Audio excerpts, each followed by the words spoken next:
ज्ञान की डिजिटल दुनिया धैर्य रेडियो में स्वागत है आपका। मैं केसरी पांडे नमस्कार करता हूं आपको। सिटी ऑफ जॉय एक बेस्ट सेलर बुक है जिसका अनुवाद 30 भाषाओं में किया गया है। ये किताब एक रिक्शा चलाने वाले व्यक्ति के जीवन के इर्द गिर्द लिखी गई है, बल्कि यूँ कहें कि ऐसे ही छोटे मोटे काम करने वाले लोगों की जो कोलकाता की स्लम बस्तियों में रहते हैं। न तो उनके पास अच्छे घर हैं, न बदन पर ढंग के कपड़े, और ये तो दूर की बात है, कभी कभी 2 वक्त की रोटी का भी जुगाड़ करना उनके लिए बेहद ही मुश्किल हो जाता है। लेकिन इस गरीबी और तंगहाली के बावजूद जिस तरह से वे लोग खुश रहते हैं, हंसते हैं और जीवन का आनंद उठाते हैं, उन सारे दृश्यों को इस किताब ने एकदम जीवंत कर दिया है।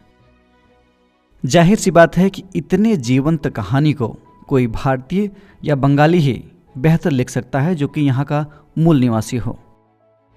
लेकिन बड़े आश्चर्य की बात है कि इस उपन्यास का लेखक कोई भारतीय नहीं बल्कि एक फ्रांसीसी व्यक्ति है। अब तक तो आप समझ ही गए होंगे कि मैं बहुचर्चित लेखक डोमिनिक लैपियर की बात कर रहा हूँ। हाल ही में 91 वर्ष की अवस्था में उनका निधन हो गया। डोमिनिक लैपियर का जन्म 30 जुलाई 1931 को एक कैथोलिक फ्रांसीसी परिवार में हुआ था। जन्म भले ही फ्रांस में हुआ हो, लेकिन उनके दिल में एक छोटा सा हिंदुस्तान बसता था। डोमिनिक के भारतीय संस्कृति में गहरी दिलचस्पी थी। उनका अक्सर भारत आना जाना लगा रहता था।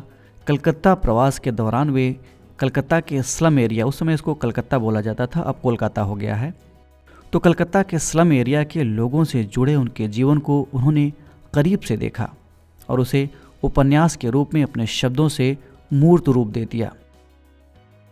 वे धारा प्रवाह बंगाली बोलते थे। उनके उपन्यास सिटी ऑफ जॉय पर रोलैंड जॉफ ने एक फिल्म भी बनाई है। ये उनका भारतीय लोगों से जुड़ाव ही था कि कोलकाता में स्लम एरिया के बच्चों के लिए उन्होंने 1981 में सिटी ऑफ जॉय फाउंडेशन की स्थापना की, जिसमें स्लम एरिया के लेप्रोसी से पीड़ित बच्चों का इलाज किया जाता है। ये फाउंडेशन उनके उपन्यास सिटी ऑफ जॉय से मिलने वाली रॉयल्टीज से चलता है। इसके अलावा 5 पास्ट मिडनाइट इन भोपाल, ये भी एक पुस्तक है। इस पुस्तक की रॉयल्टी भोपाल के संभावना क्लिनिक में ट्रांसफ़र कर दी जाती है, जहां भोपाल गैस त्रासदी के दौरान पीड़ित लोगों का इलाज किया गया था। इसके अलावा उनके जीवन से एक और घटना जो बहुत जुड़ी हुई है, उन्होंने भारत के विभाजन को बेहद ही करीब से देखा था, बहुत ही निकटता से देखा था। साल 1947 से 1948 के दौरान वे भारत में थे। साल 1975 में प्रकाशित उनकी पुस्तक फ्रीडम एट मिडनाइट में विभाजन की त्रासदी का उन्होंने बारीकी से और विस्तार से वर्णन किया है। फ्रीडम एट मिडनाइट में डोमिनिक लैपियर लिखते हैं, अंतिम वायसराय के रूप में माउंटबेटन का रुझान बंटवारे के खिलाफ था, यानी वो नहीं चाहते थे कि बंटवारा हो, ऐसा लेखक कह रहे हैं। अगर उन्हें यानी लॉर्ड माउंटबेटन को उन्हें इस बात का पता चल गया होता कि जिन्ना सिर्फ कुछ दिनों के मेहमान हैं, क्योंकि जिन्ना को टीवी की भयानक बीमारी हो चुकी थी और उनकी जिंदगी बहुत दिनों तक चलने वाली नहीं थी, तो शायद माउंटबेटन बंटवारे के बजाय जिन्ना के मौत तक इंतजार करते। हालांकि ये बात जिन्ना के हिंदू डॉक्टर को पता थी।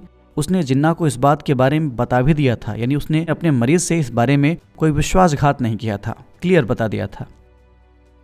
अब इस बात में कितनी सच्चाई है ये तो नहीं पता, लेकिन ये किताब विभाजन के दौरान होने वाले सांप्रदायिक दंगों, निर्मम हत्याओं और हिंदू मुस्लिम दोनों ही वर्ग के लोगों की समस्याओं का सजीव चित्रण करती है। साल 2008 में डोमिनिक लैपियर को भारत के तीसरे सर्वोच्च नागरिक पुरस्कार पद्म भूषण पुरस्कार से सम्मानित किया गया था। बतौर लेखक और भारत के प्रति उनका प्रेम हमेशा याद किया जाता रहेगा। डोमिनिक लैपियर की जीवन यात्रा को आप कैसे देखते हैं, कमेंट बॉक्स में हमें जरूर बताएं। इस एपिसोड में इतना ही। हम फिर मिलेंगे एक नए कार्यक्रम के साथ। तब तक के लिए पढ़ते रहिए और बढ़ते रहिए। नमस्कार।